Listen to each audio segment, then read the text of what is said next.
Dans ma toute première vidéo, je vous parlais du glyphosate. Je vais vous expliquer son mode d'action et pourquoi il ne comporte pas de risque, en différenciant bien cette notion de risque de celle de danger. Et dans cette vidéo, je vais vous parler brièvement de la classification du Centre international de recherche sur le cancer, le CIRC, qui a classé le glyphosate comme cancérigène probable en 2015. Et si on regardait cette classification d'un peu plus près. Selon le CIRC, il y a des preuves suffisantes de cancérogénicité du glyphosate chez l'animal et des preuves limitées chez l'homme. Concentrons-nous tout d'abord sur les études chez l'animal. Le CIRC a analysé 2 études où le glyphosate était dans l'alimentation de souris, 5 chez des rats, une où il se trouvait dans l'eau de boisson de rats, et une par application par contact sur la peau de souris. On a donc au total 9 études sur les animaux. Et pour la plupart, ces études, elles proviennent d'évaluations d'agences comme l'EPA, l'Agence américaine de protection de l'environnement, l'OMS, l'Organisation mondiale de la santé, maison mère du CIRC, et la FAO, l'Organisation des Nations Unies pour l'alimentation et l'agriculture. Ce sont des études réalisées par les industriels, mais elles ont été rendues publiques par les évaluations de ces agences. Regardons tout d'abord les études chez la souris. La première étude, elle est tirée de l'évaluation en 1985 par l'EPA. Dans la monographie du CIRC, on peut lire qu'il y avait une tendance positive dans l'incidence de carcinome du tubule rénal et d'adénome et de carcinome du tubule rénal chez des souris mâles. Alors déjà, on voit que cette tendance, elle n'est présente que chez les mâles. Alors est-ce que ça veut dire que les femelles seraient immunisées ou est-ce que ça soulève un problème statistique? Et si on allait regarder ce rapport de l'EPA? Et dans ce rapport, on voit qu'en effet, il y a une tendance positive significative.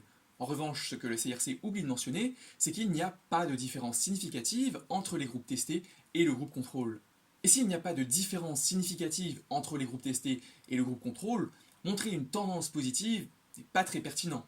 Cette tendance significative montre qu'il y a une relation linéaire. Plus on augmente les concentrations, plus l'effet va être important. Seulement s'il n'y a pas de différence significative, eh bien ça veut dire qu'il n'y a pas d'effet. À partir de cette étude, l'EPA conclut qu'il n'y a pas de néphrotoxicité, donc de toxicité sur les reins, qui soit causée par le glyphosate. Alors cette étude elle a été réévaluée en 1986, un an plus tard, car une réanalyse des sections des reins a montré qu'une tumeur n'avait pas été détectée dans le groupe contrôle. Et cette tumeur supplémentaire dans le groupe contrôle rend les résultats encore moins significatifs. Cette fois, il n'y a même plus de tendance positive. Ici, dans le groupe contrôle, on attribue l'apparition de cette tumeur au simple hasard, puisque la souris n'a pas été exposée au glyphosate. En revanche, dans le groupe ayant consommé la plus forte dose de glyphosate, 3 souris ont des tumeurs. Alors est-ce que ça veut dire que ces tumeurs sont causées par le glyphosate, ou est-ce que ça pourrait être dû au hasard comme dans le groupe contrôle? Et c'est là que les tests statistiques sont importants. Les tests statistiques ils vont nous permettre de déterminer si oui ou non il est probable d'avoir ces résultats sans qu'ils ne soient causés par le glyphosate, c'est-à-dire qu'ils soient causés par le hasard. Cette probabilité, elle va être représentée par ce que l'on appelle la valeur P. Et plus cette valeur va être faible, moins il sera probable que ces résultats soient dus au hasard. On considérera donc qu'ils sont bel et bien causés par le glyphosate. Généralement, en biologie, on fixe un seuil à 5%. Cela voudra dire qu'on a 5% de chances de se tromper et considérer qu'il y a une différence, alors qu'en réalité, il n'y en a pas. Ce sera un faux positif. Et si notre valeur P est inférieure à ce seuil de 5%, alors on dira que nos résultats sont significatifs. Et ici, les tests statistiques montrent qu'il n'y a pas de différence significative entre les groupes testés et le groupe contrôle, car la valeur P n'est pas inférieure à 0,05, soit 5%. Il est donc probable d'obtenir 3 tumeurs sur 50 souris sans que cela ne soit causé par le glyphosate. On considérera donc que ces tumeurs ne sont pas causées par le glyphosate. Par la suite, l'étude a différencié les tumeurs bénignes, les adénomes, des tumeurs malignes, les carcinomes. Et là, on n'a toujours pas de résultats significatifs et toujours pas de tendance significative. L'EPA conclut donc encore une fois que ces tumeurs ne sont pas causées par le glyphosate. Pourtant, le CIRC conclut le contraire. En effet, selon une étude, l'incidence de ce type de cancer est très rare, 1 sur 725. Avoir 3 souris sur 50 qui ont ces tumeurs est donc anormal. Mais avoir un rat sur 49 dans le groupe contrôle qui a une tumeur, c'est aussi anormal. Alors ça reste moins que 3 sur 50, mais c'est toujours plus que 1 sur 725. Même si évidemment statistiquement cela reste possible. Mais le nombre anormal de tumeurs pourrait venir du hasard ou bien d'autres facteurs comme la lignée de souris, l'alimentation, etc. Et dans les conditions de cette étude, l'incidence pourrait être supérieure à 1 sur 725. Sur la base de cette étude seulement, il est difficile de conclure que le glyphosate pourrait causer ces tumeurs, car on l'a vu, il n'y a pas de différence significative entre les groupes testés et le groupe contrôle. Néanmoins, l'étude soulève la question, et d'autres études devraient pouvoir clarifier cela. Passons donc à la deuxième étude sur les souris qui provient de l'évaluation en 2006 par l'OMS et la FAO. Dans la monographie du CIRC, on peut lire qu'il y avait une tendance positive significative dans l'incidence d'hémangiosarcome chez les mâles. Alors les hémangiosarcomes, c'est un type de cancer du tissu conjonctif qui est le tissu de soutien dans les organes. Encore une fois, les femelles semblent immunisées, et encore une fois, on parle de tendance. Allons donc voir le rapport de l'OMS et de la FAO. On peut y lire: à cause du manque de relation dose-réponse et de significativité statistique, ces changements ne sont pas considérés comme causés par l'administration de glyphosate. En conclusion, l'administration de glyphosate aux souris CD1 pendant 104 semaines n'a causé aucun potentiel carcinogène à aucune dose. Bon ces études sur les souris, elles sont pas très concluantes. Alors il reste une dernière étude sur les souris, celle sur le contact avec la peau. Et pour cette étude, le CIRC note que dû à la courte durée des traitements, au manque de contrôle de solvants et au manque d'évaluation histopathologique, cette étude était inadéquate pour l'évaluation du glyphosate. Ils ne l'ont donc pas prise en compte. Bon, passons maintenant aux études sur les rats. La première étude citée, c'est celle de Gillirex Serralini. Néanmoins, le CIRC note que cette étude était aussi inadéquate pour l'évaluation du glyphosate. Ils ne l'ont donc pas prise en compte. En revanche, le CIRC a analysé une autre étude où le glyphosate était dans l'eau de boisson de rats. Et pour cette étude, on peut voir que les résultats sont NS, non significatifs. C'est-à-dire qu'encore une fois, il n'y a pas de différence significative entre les groupes testés et le groupe contrôle. Sur les 5 études où le glyphosate était dans l'alimentation de rats, les 3 premières, provenant de l'évaluation de l'OMS et la FAO en 2006, ont aussi des résultats non significatifs. Pour les 2 restantes, provenant de l'évaluation par l'EPA en 1991, on peut lire dans la monographie du CIRC qu'il y avait une augmentation d'adénome des cellules des îlots pancréatiques. Encore une fois, seulement chez les mâles. Et pour une des 2 études, on a aussi une tendance positive significative dans l'incidence d'adénome hépatocellulaire, donc dans le foie, et de cellules C de la thyroïde. Regardons d'abord cette dernière. On peut voir qu'au niveau pancréatique, il y a bien une différence statistiquement significative. Oui, j'ai bien dit une. C'est seulement pour le groupe qui a reçu la dose la plus faible de glyphosate. Et on n'a pas de différence pour le groupe ayant reçu une dose moyenne, ni pour celui qui a reçu une dose élevée. On n'a donc pas de relation dose-réponse linéaire. D'ailleurs, on n'a pas de tendance positive significative. Cela semble indiquer que cette significativité viendrait du hasard. En effet, je l'ai dit, en biologie, on fixe un seuil à 5%. On a donc 5% de chance de se tromper. 5%, c'est une chance sur 20, c'est pas si élevé que ça. Et quand on fait beaucoup d'études et beaucoup de comparaisons avec les groupes contrôle, eh bien, il y a de grandes chances d'avoir au moins un faux positif. Et ici, l'absence de relation dose-effet linéaire et donc de tendance positive significative suggère qu'il s'agirait d'un faux positif. En effet, on s'attendrait à ce que plus on expose les rats au glyphosate, plus ils développent de tumeurs. Or, ce n'est pas le cas ici. Et au niveau du foie et de la thyroïde, on a aussi des résultats significatifs, mais c'est encore sur les tendances seulement, et on n'a pas de différence significative entre les groupes testés et le groupe contrôle. On peut aussi lire « pas de progression en carcinome ». Parce que oui, les résultats ici, ils sont sur des adénomes. Les adénomes, c'est des tumeurs, mais c'est pas des cancers, c'est des tumeurs bénignes. Les tumeurs malignes, ce sont les carcinomes. Même si les mécanismes de formation de tumeurs sont impliqués dans la cancérogénicité, c'est pas exactement la même chose. Et encore une fois, il n'y a pas de différence significative entre les groupes testés et le groupe contrôle. On ne peut donc pas conclure que ces tumeurs soient causées par le glyphosate. Et pour l'autre étude, on a aussi une différence significative. Mais c'est la même chose que pour la première, on a une différence significative seulement pour le groupe qui a reçu la plus faible dose de glyphosate. On n'a toujours pas de relation dose-effet linéaire, on ne peut donc toujours pas conclure que le glyphosate cause des tumeurs. En conclusion sur les études animales, on avait à la base 9 études, 10 si on compte celle de Serralini qui n'a pas été prise en compte. Sur ces 9 études, on en avait une qui était inadéquate pour l'évaluation du glyphosate et qui n'a pas été prise en compte, 4 avec des résultats non significatifs, 2 avec des tendances mais pas de différence significative entre les groupes testés et le groupe contrôle, et 2 où c'est la même chose, des tendances seulement et pas de différence significative, ou une seule différence significative pour un seul groupe. Et ces seuls résultats significatifs sont sur des adénomes et pas des carcinomes.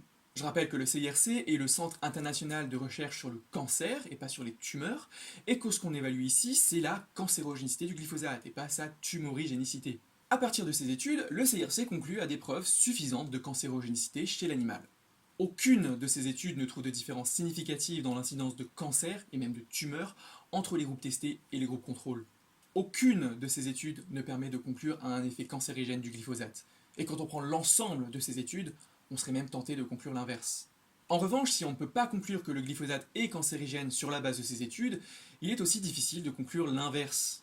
La question reste donc en suspens. On pourra donc parler de preuves limitées de cancérogénicité chez l'animal, et non de preuves suffisantes comme le conclut le CIRC. D'ailleurs, un brouillon de cette évaluation du CIRC révélé par les Monsanto Papers a montré que le CIRC a complètement modifié, voire supprimé, des paragraphes qui disaient que les résultats n'étaient pas significatifs. Comment et pourquoi le CIRC a fait ces modifications n'a jamais été clarifié, et le CIRC a refusé de s'exprimer clairement sur ce point. Bon, maintenant passons aux études chez l'homme. La majorité des études qui ont été analysées par le CIRC sont des études dites cas témoins. Dans ces études, on va comparer les gens qui ont des cancers, les cas, à ceux qui n'en ont pas, les témoins. Et on va regarder dans leur utilisation passée de glyphosate pour voir s'ils pourraient être la cause de ces cancers. Si les personnes qui ont des cancers, les cas, ont utilisé plus de glyphosate que les témoins, eh bien cela pourrait indiquer qu'ils seraient impliqués dans la formation de ces cancers. Et le CIRC a analysé pas moins de 21 études cas témoins. Dans ce genre d'études, on regarde si ce qui est étudié, ici le glyphosate, est un facteur de risque. Pour cela, on établit une valeur de taille d'effet, comme un odds ratio ou un risk ratio. Alors je ne vais pas rentrer dans les détails, si vous voulez plus d'informations, vous pouvez aller voir la vidéo de risque alpha sur les tailles d'effet qui est comme ça. On a différents types de valeurs de taille d'effet, mais globalement l'idée est la même. On va représenter ça comme ça. Si la valeur de taille d'effet est égale à 1, alors le glyphosate n'est pas un facteur de risque. C'est-à-dire qu'on aura autant de risques de développer un cancer en étant exposé au glyphosate qu'en ne l'étant pas. Si le chiffre est supérieur à 1, alors le glyphosate est un facteur de risque. On aura plus de chances de développer un cancer en étant exposé au glyphosate. Mais si cette valeur est inférieure à 1, alors le glyphosate est un facteur protecteur et va protéger du cancer. Alors le plus simple, c'est un risk ratio, un risque relatif. Si le risk ratio est de 2, alors vous avez 2 fois plus de chances de développer le cancer en étant exposé au glyphosate, et s'il est égal à 0,5, c'est l'inverse, vous avez 2 fois moins de chances de développer un cancer. Mais ces chiffres seuls, ils ne sont encore une fois pas suffisants pour tirer des conclusions. Encore une fois, il faut s'assurer que nos résultats sont statistiquement significatifs. Comme notre valeur a été établie sur un échantillon de la population, on va devoir faire une inférence pour estimer sa valeur réelle dans la population totale. Pour cela, on établit un intervalle de confiance. Comme tout à l'heure, on prend un risque de 5%, on va donc établir notre intervalle de confiance à 95%. Cela voudra dire qu'on a 95% de chances pour que notre valeur soit comprise dans cet intervalle. Et si cet intervalle de confiance comprend la valeur 1, par exemple pour un risque relatif de 1,5 avec un intervalle de confiance de 0,9 à 2, eh bien ça veut dire que j'ai quand même de grandes chances que ma valeur soit de 1 ou de 0,9. Je ne peux donc pas conclure que le glyphosate est un facteur de risque de manière significative, puisqu'il pourrait ne pas être un facteur de risque ou même être un facteur protecteur. Regardons maintenant les 21 études analysées par le CIRC. On a tout d'abord une étude sur les cancers de l'estomac et de l'œsophage, dont les résultats ne sont pas significatifs. Puis 3 études sur les cancers du cerveau, dont les résultats ne sont pas significatifs. Une sur le cancer de la prostate, non significatif. Une sur les sarcomes des tissus mous, non significatif. Une sur les cancers de l'enfant, qui n'est pas utilisable. 2 sur des lymphomes, des cancers du système lymphatique, non significative. Une sur le lymphome hodgkinien, un type de lymphome, non significative. Et ensuite, toutes les études qui ont été analysées sont sur le lymphome non hodgkinien, qui est aussi un type de lymphome. On en a tout d'abord 4 dont les résultats ne sont pas significatifs, et il nous en reste 7, et c'est là qu'on va commencer à avoir des résultats significatifs. On a une étude canadienne, McDuffie en 2001, dont les résultats sont significatifs. On a 2 études suédoises dont les résultats sont non significatifs, mais qui ont été réutilisées dans Ardell 2002, dont les résultats sont significatifs. On a une autre étude suédoise avec des résultats significatifs, Ericsson 2008. Et enfin aux États-Unis, une étude dont les résultats sont aussi non significatifs, mais qui ont aussi été repris dans une autre étude, DeRoos 2003, qui est significative. Sur les 21 études prises en compte par le CIRC, on en a donc seulement 4 avec des résultats significatifs. C'est McDuffie 2001, Ardell 2002, Ericsson 2008 et DeRoos 2003. Regardons tout d'abord les études suédoises. Pour Ardell 2002, on a seulement 8 cas et 8 témoins. C'est très peu, mais les résultats sont significatifs et le glyphosate est bien associé au lymphome non hodgkinien. Mais que le glyphosate soit associé au lymphome non hodgkinien ne veut pas dire qu'il en est la cause, puisque corrélation n'est pas causalité. Le lymphome non hodgkinien, c'est un type de cancer qui est généralement surreprésenté chez les agriculteurs, c'est-à-dire qu'il le développe plus que le reste de la population. Différentes causes peuvent expliquer cela, notamment certains pesticides.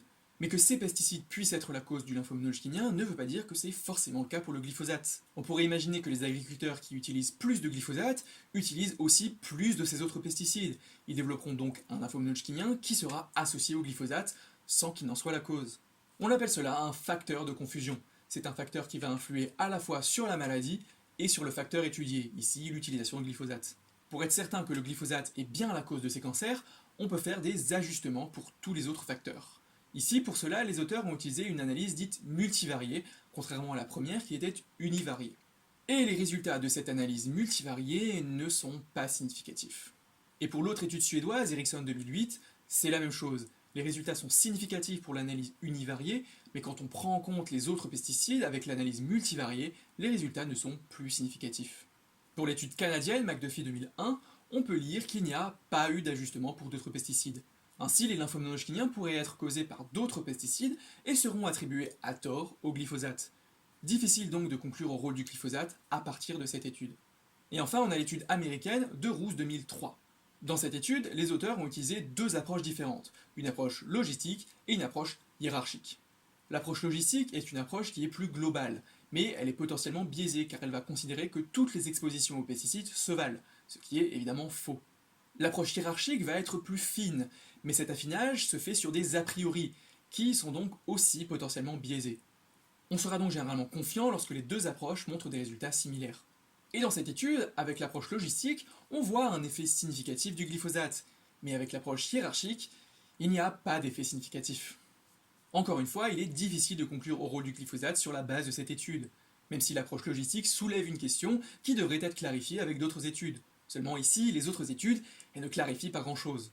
Dans la globalité, sur les 21 études cas témoins qui ont été prises en compte par le CIRC, seulement 4 ont des résultats significatifs, dont une qui n'a pas fait d'ajustement pour d'autres pesticides et qui ne permet donc pas de conclure au rôle du glyphosate, 2 pour lesquelles les résultats ne sont plus significatifs quand on fait ces ajustements, et une avec des résultats soit significatifs soit pas significatifs suivant l'approche statistique qui a été utilisée. En plus de ces études, le CIRC s'est basé sur une méta-analyse de Chinassi et Léon en 2014. Cette méta-analyse, elle se base sur 6 études, les 4 dont on vient de parler, McDuffie, Ardell, Erickson et De Roos, mais aussi Orsi, qui était une des études non significatives, et De Roos 2005, dont on parlera un peu plus tard. Sur la base de ces 6 études, Chinassi et Léon estiment un méta-risque relatif de 1,5. C'est-à-dire qu'on aura 50% de risque en plus de développer un lymphome non-Hodgkinien en étant exposé au glyphosate. Néanmoins, le CIRC a remarqué que l'ajustement des deux études suédoises n'avait pas été pris en compte. Ils ont donc refait la méta-analyse et ils arrivent à un méta-risque relatif de 1,3. On aura donc 30% de risque supplémentaire de développer un lymphome non-Hodgkinien en étant exposé au glyphosate. Sauf que pour l'étude de McDuffie, il n'y a toujours pas d'ajustement pour l'effet d'autres pesticides. Et surtout, si on regarde un peu plus en détail les figures de la méta-analyse, on voit que McDuffie a un poids de 28,7%. C'est celle qui a le plus de poids dans cette étude. Et pourtant, c'est celle qui est la plus biaisée. Aussi, cette étude trouve au départ un odds ratio de 1,2 non significatif. Ensuite, ils ont divisé les données en distinguant les expositions inférieures à 2 jours et les expositions supérieures à 2 jours. Pour les expositions inférieures à 2 jours, les résultats sont non significatifs, et pour les expositions supérieures à 2 jours, les résultats sont significatifs. Et c'est cette valeur-là qui a été prise en compte dans les méta-analyses. Et pour De Roos 2003, c'est la régression logistique qui a été prise en compte et pas la régression hiérarchique. Finalement, de nombreux choix dans cette méta-analyse sont arbitraires et peuvent potentiellement biaiser le résultat final. Une méta-analyse ultérieure à la classification du CIRC, sur la base des 6 mêmes études, a choisi d'utiliser la première approche chez McDuffie et l'approche hiérarchique chez De Roos. Cette méta-analyse trouve un méta-risque relatif de 1,3, donc finalement ça ne change pas grand-chose. Mais ici, les résultats sont vraiment à la limite d'un résultat non significatif. Et l'étude de McDuffie n'est toujours pas ajustée. Un autre problème dans ces méta-analyses vient du fait que sur 6 études, 5 sont des études cas témoins. La dernière, c'est De Roos 2005.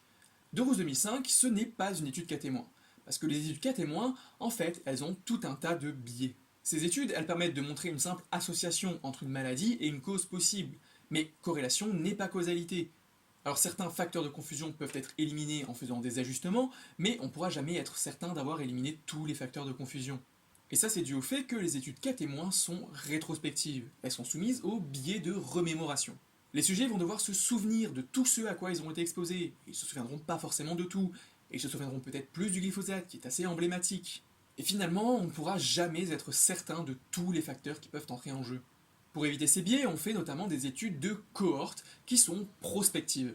Dans ces études, on forme donc une cohorte qu'on va diviser en fonction de leur utilisation de glyphosate. Par exemple, dans un groupe, les agriculteurs qui n'utilisent pas ou peu de glyphosate, et dans l'autre, ceux qui en utilisent dans des quantités moyennes à importantes. On va s'assurer qu'ils soient en bonne santé, et on va les suivre pendant plusieurs années, parfois jusqu'à la fin de leur vie. Et ça va permettre de contrôler un maximum de variables, et donc d'éviter un maximum de biais.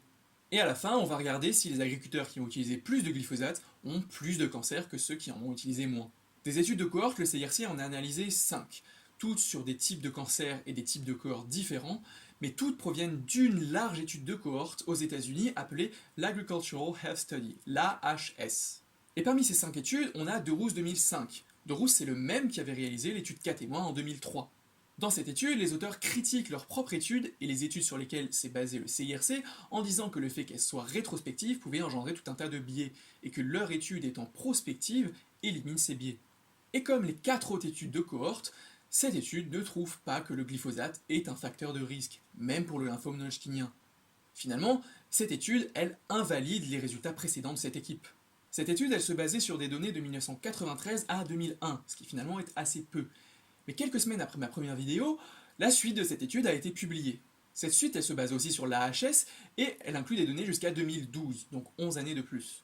C'est une étude de cohorte sur 54 251 agriculteurs. Parmi ceux-ci, 9 319 n'ont jamais utilisé de glyphosate et servent donc de groupe contrôle, et 44 923 en ont utilisé.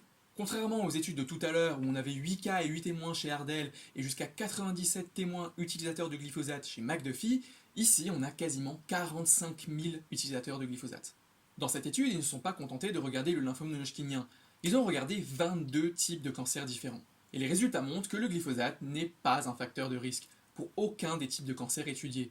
À part pour un type de cancer, la leucémie myéloïde aiguë, mais c'est seulement pour un seul groupe et les résultats ne sont pas significatifs. Si le CIRC prenait en compte cette nouvelle étude dans une nouvelle méta-analyse, alors le méta-risque relatif serait encore plus proche de 1 et probablement non significatif. C'est d'ailleurs ce qu'a déclaré Aaron Blair, le président du groupe d'évaluation du CIRC dans cette évaluation du glyphosate, dans une déclaration sous serment dans un tribunal face à Monsanto. Pourtant, le groupe de travail a choisi d'ignorer ces résultats. Et c'est parfaitement compréhensible, puisqu'à l'époque, les résultats n'étaient pas publiés et leur analyse n'était pas terminée. Cependant, aujourd'hui, ces résultats, ils sont publiés, et ils remettent en question la méta-analyse du CIRC. Mais le CIRC, c'est une agence d'évaluation du danger. En plus des différentes études sur l'incidence de cancer, le CIRC a aussi analysé des études dites mécanistes, c'est-à-dire qu'ils ont regardé les mécanismes possibles de la cancérogénicité du glyphosate. Ils ont pour cela regardé des études qui montrent que le glyphosate pourrait causer des dégâts à l'ADN ou des mutations qui peuvent causer des cancers. Ces études, elles sont sur différents modèles, des modèles animaux non mammifères, des mammifères, et l'homme, in vitro et in vivo. Et quand on regarde les résultats de toutes ces études, on peut voir que les doses minimales à partir desquelles on commence à avoir des effets cancérigènes sont généralement énormes, allant jusqu'à plusieurs milliers de fois la dose journalière admissible de 0,5 mg par kilo de poids du corps et la valeur sanitaire maximale de 900 nanogrammes par millilitre. De plus, les études in vitro et chez les animaux ne sont pas forcément transposables à l'homme. Finalement, les études les plus fiables que l'on ait sont les études chez l'homme. Et le CIRC en a analysé 3. La première, Pasimigno 2007, trouve des différences statistiquement significatives en dégâts à l'ADN entre les groupes exposés au glyphosate et les groupes qui n'y sont pas exposés. Seulement, l'étude est sur 24 individus exposés et 21 contrôles seulement. Alors c'est acceptable, mais assez peu. Et surtout, les individus exposés viennent d'une seule communauté, et les individus non exposés viennent d'une autre communauté éloignée. Il y a donc d'autres facteurs qui pourraient rentrer en jeu. Pour corriger cela, les auteurs ont réalisé une autre étude, Pasimigno 2011. Et dans cette étude, ils regardent 92 individus exposés et 90 contrôles, tous venant de plusieurs populations de la frontière nord de l'Équateur. Et dans cette étude, ils trouvent qu'il n'y a pas plus de dégâts chromosomiques chez les individus exposés que chez les individus non exposés. Et enfin, la troisième étude, celle de Bolognesi 2009, montre que chez les populations colombiennes exposées au glyphosate, on a plus de marqueurs sanguins de dégâts à l'ADN appelés micronucléus. À propos de ces résultats présentés par le CIRC, Keith Solomon, toxicologue, dit que les conclusions sont complètement fausses. Et il est bien placé pour savoir parce qu'il fait partie des auteurs de cette étude. Les résultats présentés par le CIRC sont des résultats intermédiaires, qui présentent des incohérences. Par exemple, la région pour laquelle on a le plus de micronucléus et la région pour laquelle on utilise le moins de glyphosate. Et les résultats ultérieurs montrent une augmentation pour seulement une région sur 3. La conclusion des auteurs est donc que si le glyphosate a bien un effet génotoxique, alors cet effet est faible et transitoire. Finalement, les données mécanistes, elles nous apportent que peu d'informations. Elles montrent bien que chez les animaux in vivo et in vitro, on peut avoir des effets génotoxiques du glyphosate. Seulement ces effets sont à des doses auxquelles on ne sera jamais exposé. Et quand on regarde les doses auxquelles on est exposé, eh bien il n'y a pas d'effet significatif. Mais encore une fois, le CIRC évalue le danger et non le risque. Alors oui, sur la base des études mécanistes, on peut conclure que le glyphosate comporte un danger. Mais concrètement, le danger, on s'en tape. Le monoxyde d'hydrogène, c'est dangereux. Pourtant, on en consomme tous les jours en grande quantité. Ce qui est pertinent, c'est l'évaluation des risques. Est-ce qu'aux doses auxquelles on est exposé, le glyphosate comporte un risque? Et dans le monde entier, c'est des dizaines d'agences qui concluent que le glyphosate ne comporte aucun risque. Selon certains, cette différence entre le CIRC et les autres agences ne serait pas due à cette distinction danger-risque, mais à l'origine des études. En effet, si les agences d'évaluation des risques se basent sur la totalité de la littérature scientifique, le CIRC, lui, choisit de n'évaluer que les études qui sont publiques.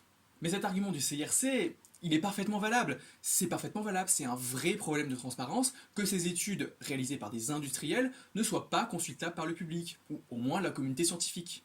En revanche, c'est pas parce que ces études ne sont pas publiques qu'elles sont forcément fausses ou truquées. Et ne pas les prendre en compte, c'est omettre une partie de la littérature scientifique sur le sujet, et c'est un biais qui risque d'influer sur les conclusions.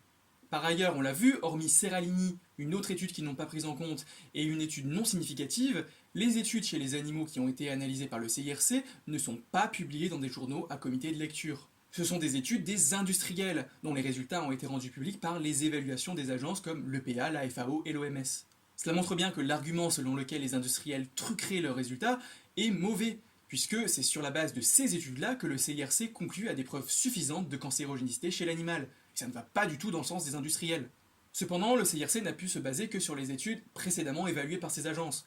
L'EPA, ça date de 1986 et 91. L'OMS et la FAO, c'est 2006. On a donc 25 ans d'écart pour l'EPA et 10 ans pour l'OMS et la FAO. Et pour leur réévaluation du glyphosate en 2016, l'OMS et la FAO se sont basés sur des études produites durant ces 10 années. De plus, sur les humains, le CIRC n'a pu se baser que sur des études cas témoins et une seule étude de cohorte sur le lymphome non-hodgkinien. Cette étude, elle était sur une échelle de temps assez courte, ce qui justifie qu'elle ait un poids moindre dans la méta-analyse, mais qu'elle ait un poids inférieur à une étude cas témoin biaisée, c'est un peu dérangeant. Cette monographie du CIRC est assez bancale. Les seuls résultats significatifs chez l'homme sont sur des études cas témoins biaisées, l'étude de McDuffie n'est pas ajustée, les études chez les animaux ne sont pas significatives, d'autant que le journal Reuters a montré que le CIRC a modifié ou supprimé les paragraphes disant que ce n'était pas significatif. Tout cela fait que cette classification en cancérigène probable est discutable. Cependant, une classification en 2B cancérigène possible aurait été parfaitement compréhensible, parce que les données mécanistes montrent bien un danger. En effet, selon le CIRC, des preuves limitées de cancérogénicité correspondent à une corrélation pour laquelle une causalité est crédible, et ça c'est supporté par les données mécanistes, mais que le hasard, des biais ou des facteurs confondants n'ont pas pu être éliminés. Et c'est parfaitement ce qu'on a ici, autant chez l'homme que chez l'animal. On a des résultats significatifs seulement pour quelques groupes chez l'animal, ce qui pourrait être dû au hasard. On a des études cas témoins avec des biais, des facteurs de confusion, etc. Et des preuves limitées de cancérogénicité chez l'homme et chez l'animal, ça correspond à une classification 2B, cancérigène possible. Sauf que je viens de le dire, des preuves limitées de cancérogénicité, ça correspond à une corrélation pour laquelle une causalité est crédible, etc. Sauf qu'avec les nouvelles études les plus robustes qu'on ait à ce jour, la corrélation n'existe même plus. On pourrait donc aller jusqu'à parler de preuves insuffisantes et non plus de preuves limitées, et serait donc possible de remettre en question une classification 2B en faveur d'une classification 3, non classable. En conclusion, la classification du CIRC est assez bancale, et s'appuyer dessus pour affirmer que le glyphosate poserait un quelconque problème pour la santé est peu pertinent. Autant pour le fait qu'il n'évalue qu'un danger, que pour le fait que, prises dans leur ensemble, les études chez l'animal et épidémiologiques sont peu concluantes. Sans oublier que les nouvelles études, qui sont les plus solides que l'on ait à ce jour, nous confortent dans l'idée que le glyphosate ne comporte aucun risque. Le glyphosate ne cause probablement pas de cancer. Dans tous les cas, les données qui nous sont disponibles à ce jour ne nous permettent toujours pas de l'affirmer, après 40 ans d'études et d'utilisation du glyphosate. Moi je vais me servir un petit verre.